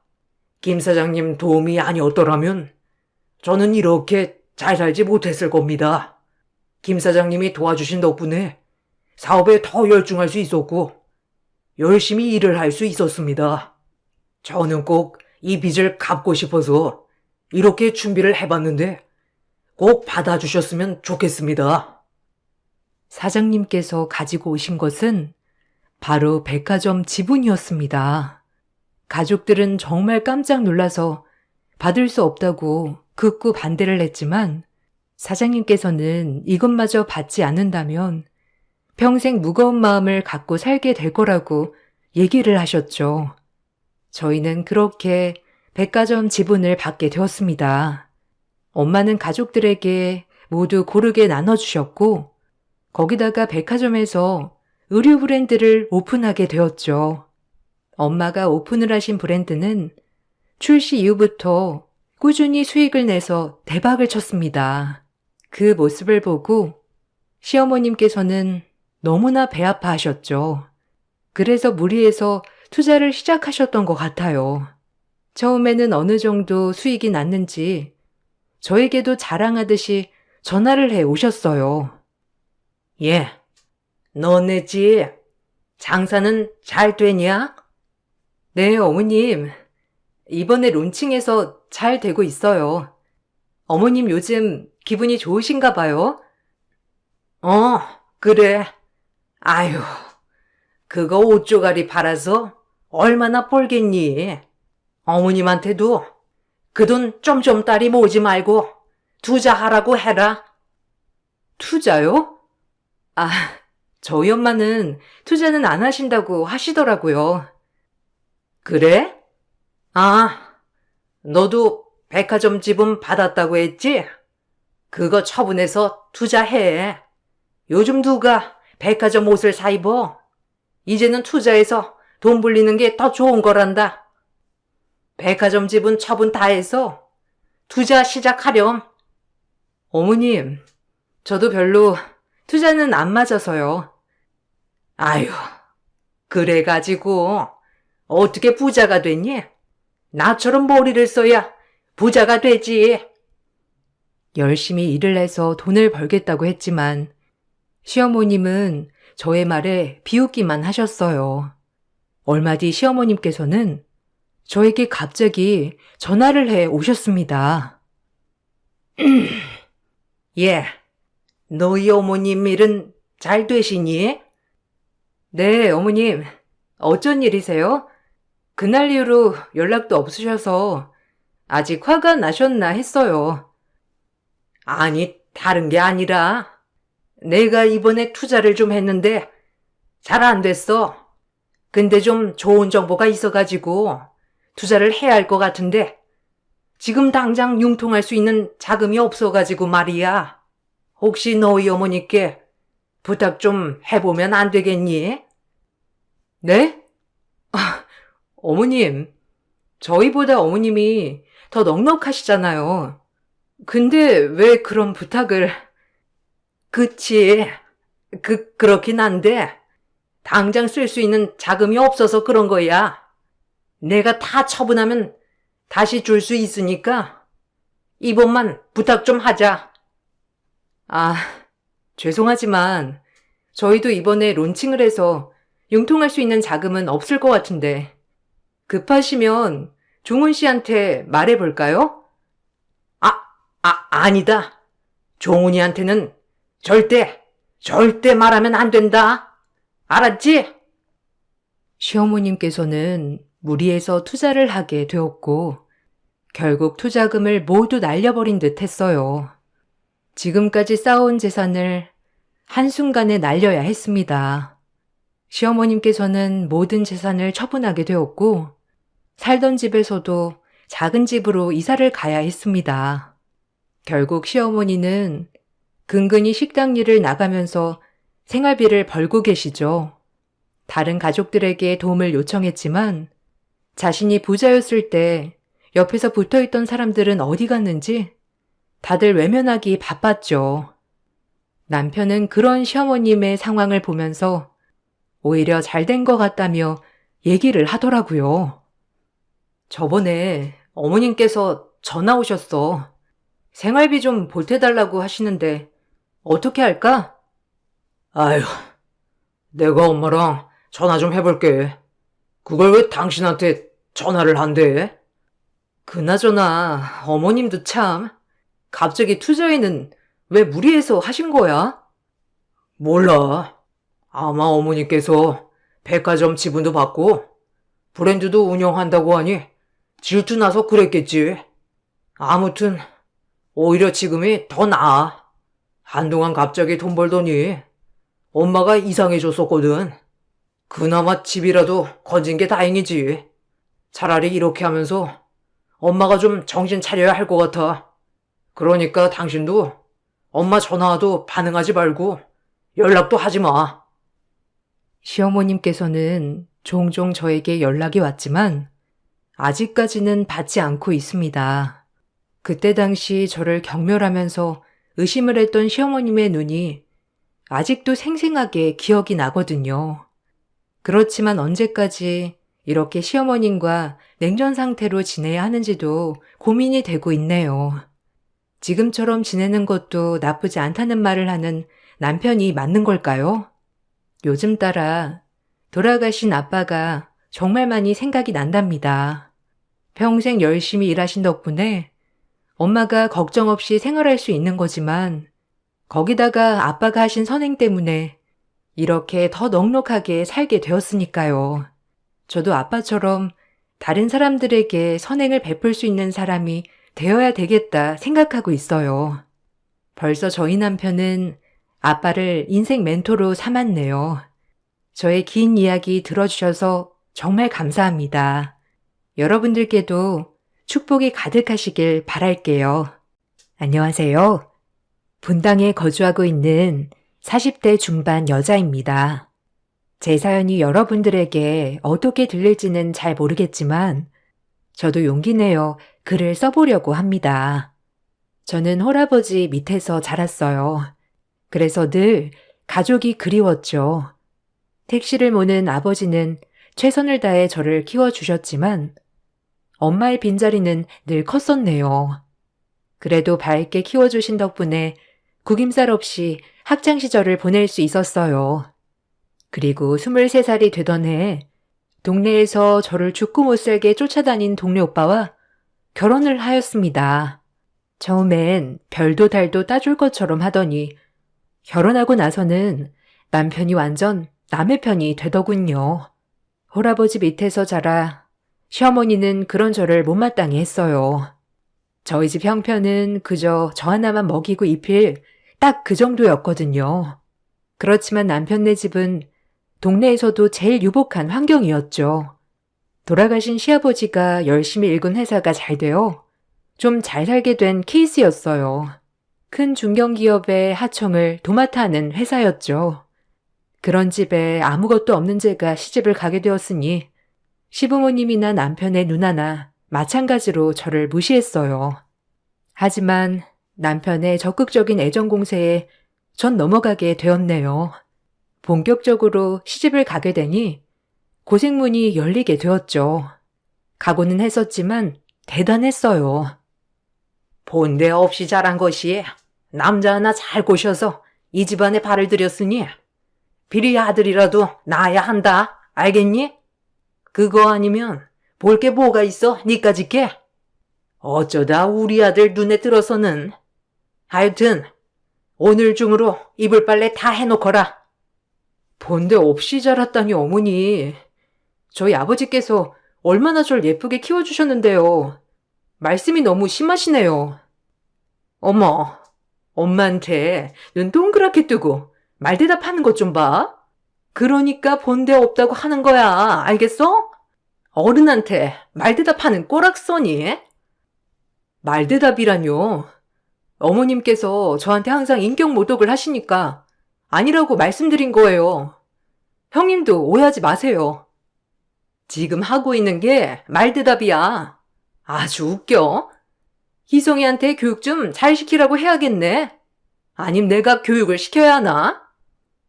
때리는 시어머니보다 말리는 시누이가 더 밉다고 남편의 누나는 딱 그 말이 맞아 떨어졌어요. 어려서 오냐오냐 공주처럼 자라서 대학도 의대를 들어갔죠. 그런 시누이의 콧대는 높아져만 갔습니다. 시부모님은 딸은 의사에 아들은 사업체를 물려받을 것이니 더할 나위 없이 행복하다고 생각했죠. 저는 그 집의 식모나 마찬가지였어요. 아침에 일어나서 밥하고 빨래하고 하루 종일 쓸고 닦고 시어머니의 시중에 시누이 시중까지 몸이 10개라도 모자랐네요. 결혼 초반엔 남편이 저를 무척 애지중지하였기에 그나마 버틸 수 있었으나 남편은 저를 애지중지하는 마음이 금세 시들시들해져만 갔죠. 총체적 난국이었어요. 남편의 애정이 하루하루가 다르게 식어가는 게 느껴지자 제 마음을 다잡기가 너무 힘들었어요. 누구를 믿고 살아가야 하는지도 막막했고요. 정말 우울했어요. 요새 왜 이렇게 늦게 들어와요? 아무리 사업하는 사람이라도 그렇지. 난 오늘 하루 종일 집에서 어머님 심부름만 했는데. 그게 네 할 일 아니야? 꼭 밖에서 일하고 온 사람한테 찡얼대야겠냐? 내 마음 좀 편안하게 해줄 수 없어? 어? 미안해요. 그러려고 한 건 아니었는데. 나도 대화할 사람이 없다 보니까 당신 오기만을 기다렸거든요. 그래서 그랬나 봐. 집구석에서 도대체 뭐하냐? 자기 개발 좀 해. 그러니까 맨날 누나나 엄마한테 무시만 당하지. 내 친구들 와이프들은 똑똑하고 얼마나 말들을 잘하는데. 너만 보면 답답해. 알아? 내가 미쳤지. 너랑 결혼을 괜히 해가지고 내 발등을 내가 찍었어. 말이 너무 심한 거 아니에요? 별도 따줄 것처럼 그러더니 이제 잡은 물고기라 이거예요? 기막혀 정말. 억울하네요. 남편은 저를 잡은 물고기처럼 하대했습니다. 시부모님과 똑같았어요. 오히려 시어머니와 시누이는 남편의 그런 변한 모습을 보고 좋아했죠. 저희가 갈라서길 바라셨거든요. 한평생 저만 바라보고 사는 친정 아버지를 생각하면 쉽게 이혼할 수도 없었죠. 시간이 흘러 절 무시하는 생활에 익숙해져 갈 때쯤 아이가 생겼습니다. 시어머니는 꼭 아들이어야 한다며 신신당부를 하였죠. 희준의 병원 가서 검진 받거라. 희주가 산부인과 의사인 거 알지? 우리 귀한 손주인데 아무 병원이나 다니게 할 순 없지. 네, 그럴게요. 아직은 초기라서 몸 조심해야 한다고 하더라고요. 그래도 어머님 너무 좋으시죠? 바라던 손주가 생겼잖아요. 아들이어야지 무조건. 딸이면 쓰냐? 그리고 애 생기기 전에 그렇게 희성이 보고 끝내라 했거든. 기어이 애를 만들어. 에휴. 어머니, 말씀 조심하세요. 뱃속에 아가가 듣겠어요. 이제 말씀 가려해주세요. 저 홀몸도 아니니까 부탁드립니다. 얼씨구 아주 애 2번 가졌다간 시엠이 잡아먹겠다. 내 입으로 내가 말도 못하냐? 참나 기막혀서. 어디 며느리 눈치 보여서 살겠냐? 시어머니는 은근 아이가 생기기 전에 저희가 이혼하길 바라셨지만 물거품이 되었죠. 시어머니의 말이 너무 가슴 아팠지만 이제 아이도 낳고 살면 조금 저를 인정해 주시지 않을까 생각했어요. 아마 지금 같았으면 뒤엎었을 테지만 그땐 왜 이리 여리기만 했는지. 어머니, 그래도 어머니 손주인데 아들, 딸 상관없이 좋지 않으세요? 저는 벌써부터 너무 기대돼요. 딸이든 아들이든. 기대는 무슨? 우리 희성이만 쏙 닮아야 하는데 머리는 희주 닮아도 좋고. 너 볼 거 뭐가 있냐? 안 그러냐? 어쨌든 희준의 병원으로 옮겨. 시어머니는 아들을 바라셨지만 막상 제가 임신을 하자 그렇게 좋아하는 눈치는 아니었어요. 그건 남편도 마찬가지였고요. 아이한테 너무 죄스러웠어요. 시어머니야 그렇다 치지만 남편마저 별로 좋아하지 않으니 애한테 미안한 마음 가득이었죠. 자기는 안 기뻐? 우리 애인데 어떻게 그렇게 무심할 수가 있어? 나 혼자 애 만들었니? 입이 있으면 무슨 말이라도 좀 해봐. 남들 다 가는 애인데 뭘 그렇게 유난이야. 그리고 지금 회사가 얼마나 바쁜데 내가 이런 거 신경 쓰게 생겼냐? 그래도 너무한다 정말. 어떻게 그렇게 남보다도 못한 말을 할 수가 있어? 결혼 전이랑 너무 달라, 알아? 아주 어머니 판박이야 자기도. 이제 대놓고 우리 엄마 욕하는구나. 네가 그럼 그렇지. 내가 그때 눈이 삐었지. 너 같은 애를 쫓아다녔다니. 아유. 남편은 아이가 생겼어도 저에게 무심한 것은 똑같았어요. 그리고 철저히 저 혼자 태교를 하며 아이를 품었죠. 시어머니가 무조건 시누이 병원에서 아이를 낳아야 한다고 해서 결국 임신 10주 정도에 시누이 병원으로 옮겼어요. 그리고 정기검진을 늘 시누이한테 받기 시작했죠. 그리고 아이의 성별이 공개되는 날 시누이 입에서 나온 말은 놀라웠습니다. 어머, 딸 있네? 엄마, 어떡해? 올케 뱃속에 아들 아니고 딸인데? 하여튼 올케는 참 어떻게 미운 짓만 골라하냐? 네? 딸이에요? 아, 전 괜찮아요. 딸이어도. 어머님이 많이 상심하셨겠어요. 무조건 아들 낳아야 한다고 말씀하셨는데. 올케 걱정이나 해. 엄마가 가만히 있을 것 같아? 에휴, 어쨌든 엄마도 알아야 하니까 내가 말할게. 기운 내라고. 시누이는 이 상황을 즐긴다는 듯이 말했죠. 전 딸이어도 너무 행복했지만 아들을 그렇게 바라온 시어머니를 생각하니 머리가 아팠습니다. 또 얼마나 저를 쥐잡듯이 잡을까 생각하면서요. 그리고 결국 시어머니는 제가 집에 도착하기도 전에 시누이 전화를 받고 알게 되었죠. 시어머니는 제가 집에 들어서자마자 온갖 욕을 퍼붓기 시작했어요. 정말 수치스러웠습니다. 전화에 쓸모라고는 눈꼽만큼도 없는 것. 세상 사람 다 낳는 아들도 못 낳고 결국 딸이냐? 애 낳고 갈라서라. 네? 어머니, 무슨 말씀을 그렇게 하세요? 갈라서라뇨. 그리고 성별은 남자 쪽에서 결정짓는 건데 왜 저한테만 이러세요? 뭐야? 네가 애초에 우리 집이랑 어울리기는 했어? 다른 거 다 필요 없고 아들 하나만 낳으랬더니 그것도 못하면 왜 살아 여기서? 애가 듣겠어요, 어머니. 고정하세요. 그리고 이혼이라뇨. 희성 씨랑 이혼 못해요. 그럼 저희 애는 어떡해요? 그럼 둘째도 딸 낳으면 어쩔 건데? 너 못 믿는다? 이 집에 있을 자격이 없어. 좋은 말 할 때 순순히 불러서. 그리고 어차피 애 키울 능력도 없는 것. 애는 우리가 키울 거야. 알겠니? 딸이라 안타깝지만 우리 핏줄을 능력 없는 어미 따라 가게 할 순 없지. 시어머니는 완강하셨어요.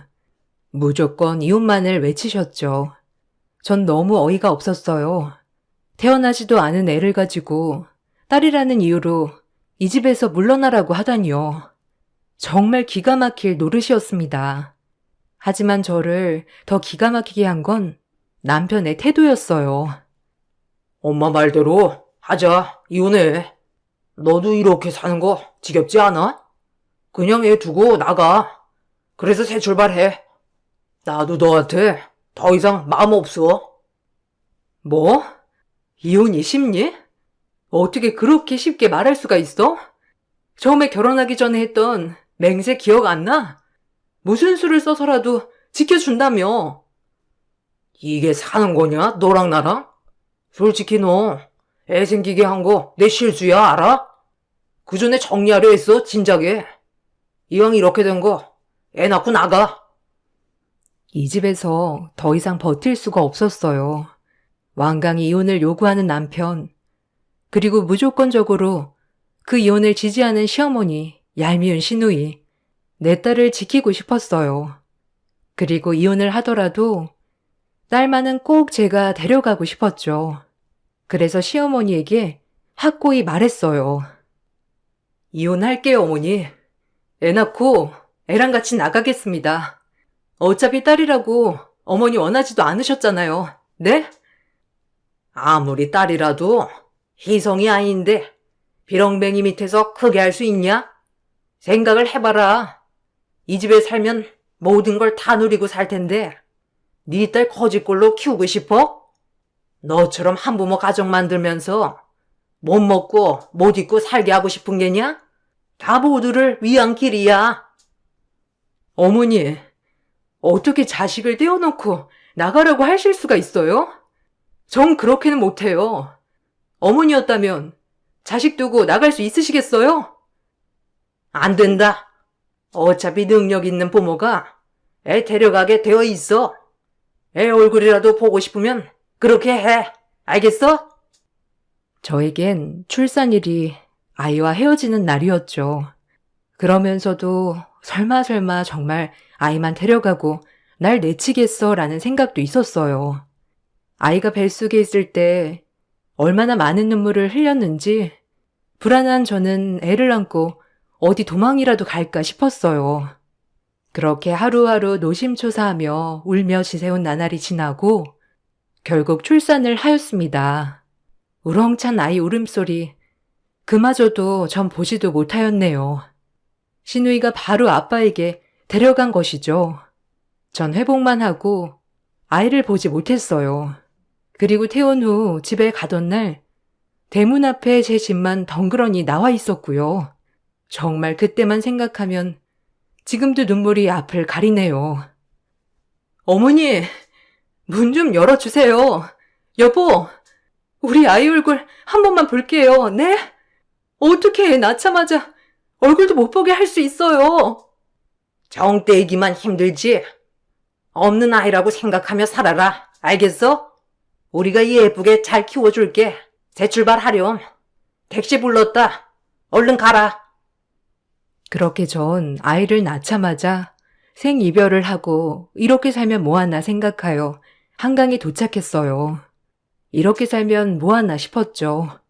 정말 아이를 데려와도 내가 키울 수 있는 능력이 있나, 아니면 시댁과 맞서 싸울 돈이 있나, 뭐 하나도 가진 거 없는 저를 생각하니 정말 이 세상을 살아갈 이유가 없었습니다.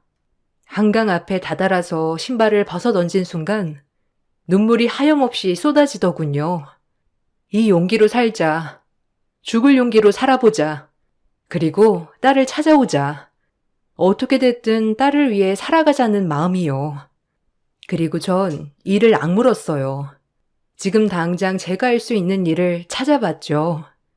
23살에 시집와서 경력 단절에 아무것도 할 수 없는 저는 여자가 하기엔 생소하지만 택시 운전이라는 직업을 택했습니다.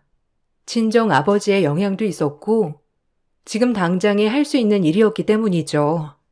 택시를 하다 보니 우연치 않게 많은 일도 접하게 되었는데 타있던 손님을 내려주자마자 손님이 얼마 가지 않아 쓰러지는 것이 아니겠어요?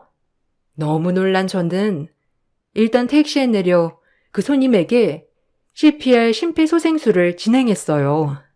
아주 어렸을 때부터 학교에서 배워온 CPR을 실행했죠. 일단 이 사람을 살리고자 하는 생각밖엔 없었어요. 다행히 그 손님은 제 덕분에 초반 대응을 잘해 목숨을 건질 수 있었어요. 골든타임이라고 하죠. 그 손님은 저에게 연신 고맙다고 하며 저에게 명함 하나를 주었습니다. 명함을 보니 꽤 큰 중견기업의 사장이더라고요. 너무 고마워요. 기사님 아니었으면 제가 이렇게 살아있지도 못했을 텐데 정말 지나치지 않고 살려줘서 고맙네요. 에이, 제가 할 일을 한 걸요. 그래도 덕분에 너무 건강해 보이셔서 저도 기분이 좋네요. 건강 꼭 잘 챙기세요.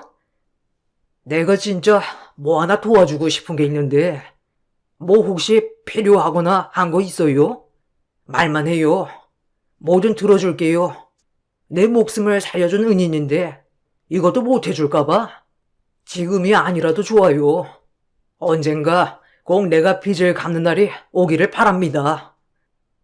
그분은 저에게 언젠가 꼭 빚을 갚는 날이 오기를 바란다며 명함을 건네줬습니다. 말이라도 너무 고마웠네요. 그리고 전 밤낮으로 돈을 벌었어요. 무조건적으로 돈을 벌어야 했거든요. 그리고 이 일에 어느 정도 적응하고 익숙해질 무렵 제 택시만을 이용하는 콜 손님들도 늘어났죠. 물론 택시 일을 하면서 여자라고 무시하는 사람들도 많았지만 여자 손님들이나 점잖은 남자 손님들과의 대화가 잘 통했기 때문이에요. 그렇게 8년이 지나 그날도 역시나 택시를 몰고 가는데 하나의 콜이 들어왔습니다. 한 초등학교 앞에서 꼬마 손님을 태우고 꼬마의 부모님이 있는 곳까지 안전운전을 해달라는 콜이었어요. 그렇게 꼬마 손님을 태우려는 찰나 너무 익숙한 얼굴, 저와 너무 닮은 모습을 보고 백밀러로 아이의 얼굴을 힐끔힐끔 바라보았죠. 저의 어린 시절이라고 믿을 정도의 남자아이였어요.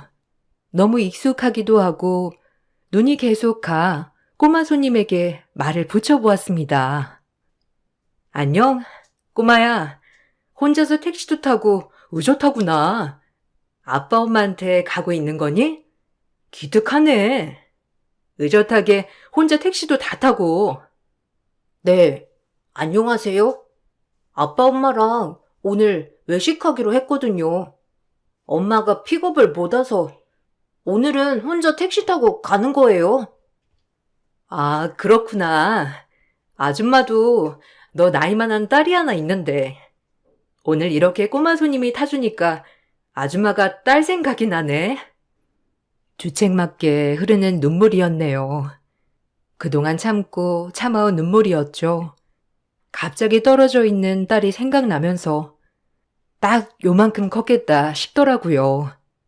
보고 싶어도 볼 수 없는 내 딸을 위해 이렇게 열심히 달리고 있지만 정말 볼 수 있을까 하는 생각에 갑작스러운 눈물이었죠. 제가 갑자기 눈물을 흘리자 꼬마 손님은 자기 주머니에서 손수건 하나를 꺼내서 건네더라고요. 마음씨도 얼마나 착하던지. 아줌마, 울어요? 울지 마세요. 여기 제 손수건인데 이건 안 돌려주셔도 돼요. 이걸로 눈물 닦으세요. 고마워. 아줌마가 갑자기 주책 맞지? 손수건까지 건네주고. 크면 여자친구들한테 꽤나 인기 많겠는데? 이름이 뭐니? 윤우진이에요. 지금도 많아요. 제가 오이를 못 먹는데 오이까지 먹어주는 친구들도 있어요. 그래서 가끔 고맙기도 하죠. 저와 닮은 것도 모자라 오이를 못 먹는 것마저 똑같다고 하니 꼬마에게 더욱 눈이 갔습니다. 참 신기하였죠. 그래서 눈물이 흘렀나 봐요.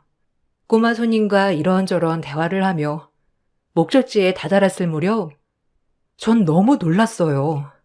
목적지에서 기다리고 있는 꼬마의 부모님은 저의 전남편과 재혼한 부인이었네요. 정말 충격적이었죠. 얼굴을 재빨리 숨기고 얼른 꼬마의 엄마라고 하는 사람에게 돈을 받고 서둘러 그 자리를 떠났습니다. 착실하게 인사를 하는 꼬마를 뒤로 한 채 말이죠. 그리고 꼬마와 그 부모님이 사라져갈 때쯤 다시 그 자리를 찾았죠. 그리고 깊은 생각을 했습니다. 저랑 이혼 후 한 4년 정도 뒤에 재혼을 했는데 아들이 8살이라뇨. 지금 딱 제 딸 나이가 8살이었거든요. 전 제가 알아봐야겠다 싶어 다음날 아이를 태웠던 초등학교 근처로 갔어요. 그리고 학교가 끝나기만을 기다렸다 아이가 나오는 모습을 발견할 수 있었습니다. 그리고 아이에게 접근했죠. 이 방법밖엔 없었거든요. 어머, 꼬마야. 아줌마 기억하니? 여기 네 손수건 돌려주러 왔어. 아무래도 우리 꼬마 손님 손수건인데 돌려줘야 할 것 같아서. 택시 아줌마다. 안녕하세요. 손수건은 안 주셔도 되는데. 감사해요. 근데 여기까지 이거 주러 오신 거예요? 꼬마의 말이 끝나기가 무섭게 아이의 머리카락을 뽑았어요. 그리고 그 머리카락을 가지고 온 지퍼백에 고이 보관하였죠. 아따고! 아줌마, 뭐 하시는 거예요? 제 머리털 지금 뽑은 거예요? 아따가워라. 왜 뽑으시는 거예요? 머리에 뭐가 많이 묻었네. 아줌마가 머리에 뭐 좀 떼주려고 하다가 모르고 잡아당겼어. 미안해. 아줌마, 이만 가볼게. 서둘러 자리를 떠났습니다. 그리고 제 머리카락을 뽑아 친자검사 의뢰를 맡겼어요. 아닐 거라고 생각했지만 지푸라기라도 잡는 심정으로 맡긴 거였어요. 상대방의 동의를 받지 않은 친자검사는 불법이었지만 어쩔 수가 없었네요. 그리고 일주일 후 친자검사 결과가 나왔죠. 정말 충격적이게도 아이와 저는 99% 친자검사가 일치하는 거였어요. 너무 충격이었고 제가 낳은 게 딸이 아니라 아들이었다니 뭐라 할 말이 없었죠. 그럼 전 딸을 낳았다는 핑계로 그 집에서 쫓겨난 것이니까요. 이가 부들부들 갈렸어요. 신우부터 시작해서 모든 것이 짜고 친 판이었고 남편조차도 그 판에 끼어든 것이니까요. 전 이제 제 모든 것을 걸고 아들을 뺏어올 계획을 세웠죠. 그리고 그 집구석은 제가 요절을 내리라 다짐했어요. 더 이상 울고 있을 수만은 없었죠. 전 철저히 조사했어요. 우연인지 운명인지 몇 년 전 제가 살려준 은인이 전 남편 회사의 하청을 대주고 있는 중견기업 사장이더라고요. 정말 모든 기운들이 저를 돕고 있는 것 같았습니다. 전 그렇게 그분을 찾아갔어요. 제 말을 들어줄지 아니면 듣고만 있을지 모르겠지만 일단 바짓가랑이라도 붙잡고 애원해야 했습니다. 가장 직접적인 방법이었으니까요. 전 그렇게 사장님께 만나자고 했죠. 안녕하세요, 사장님. 저 택시 기사입니다. 실례가 되지 않는다면 혹시 그때 부탁 하나 들어준다는 거 지금 써도 될까요? 아이고, 그동안 연락이 없어 궁금했는데 당연하지요. 제 목숨을 살려준 은인인데 뭐든 다 들어줄게요. 얘기만 해봐요. 전 그 사장님을 붙잡고 지금까지 제가 겪어온 얘기들을 털어놓기 시작했습니다. 23살 어린 나이의 시집와 돈 때문에 시댁에서 무시당하고 남편의 배신에 아이까지 뺏긴 사연 말이죠.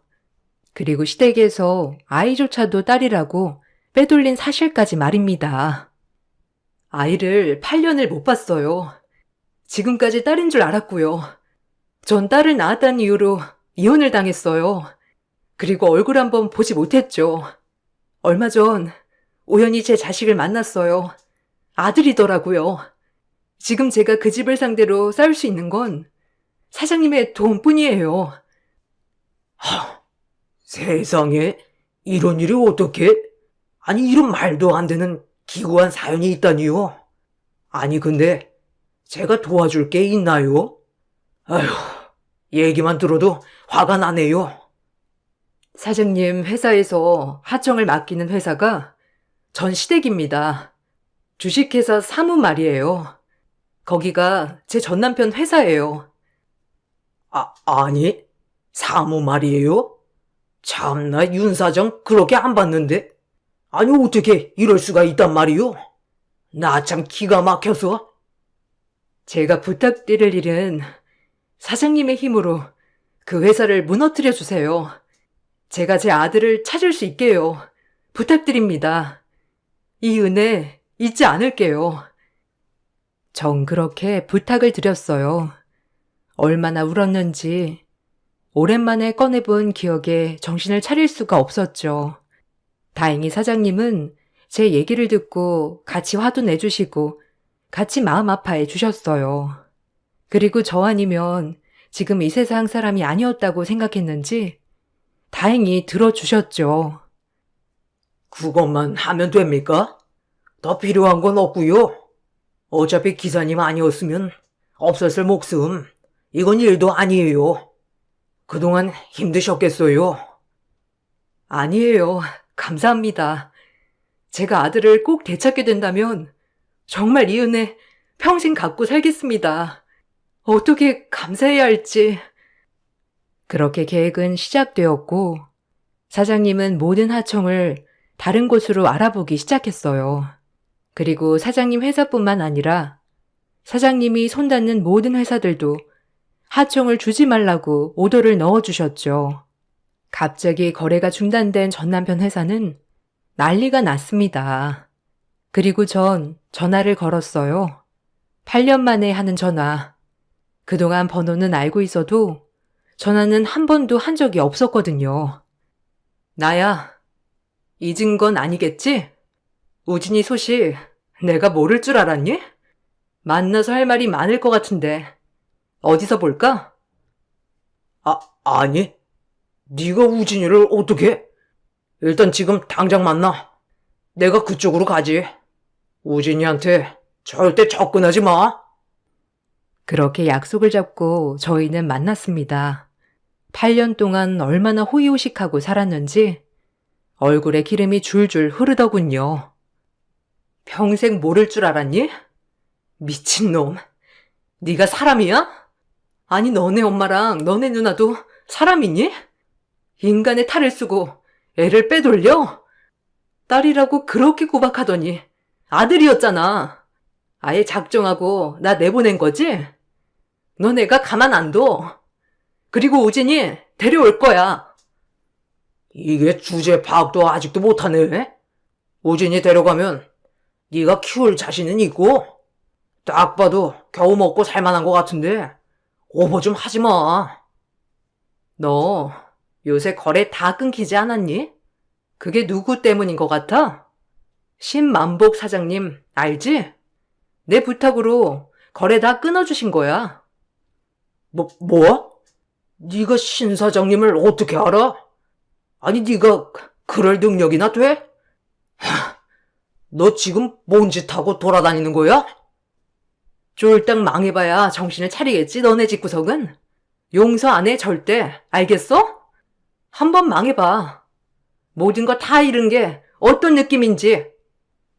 그 말만을 남기고 자리를 떴어요. 전 남편은 저에게 전화를 몇십 통을 걸며 얘기하기를 원했지만 더 이상 대화를 하지 않았어요. 저를 도와주신 사장님 말로는 그 회사를 모든 협력업체들에게 하청을 받지 못하여 자금난이 심각하다고 했네요.